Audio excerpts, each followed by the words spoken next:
So in this Visme tutorial video, I'm going to be showing you guys how to strike through text on Visme. So first thing you have to do is add some text to your design. By doing that, you go to the top left right here, pressing on the text icon to add some text to your design. So as you can tell, I actually have a previously saved filter of a circle. So it's a pretty similar way to how you get the circle to how you get a strike through. So what I'll do here is I'll actually just highlight the entire thing. I'm going to go to where it says more right here. Actually, I'll just press on the box and then I'll actually, no, I'll go to where it says date right here.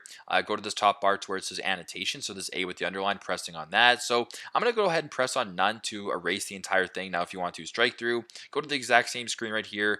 Go to this option down low where it says strike through, press on that. Right now it's a red strike through. You can change the thickness by doing it this way. I'll change the thickness. I will then change the strike through to a black color, exit out of there, and there you go. That's how you guys can strike through text here on Visme. Thanks again for watching, and I hope this video helps.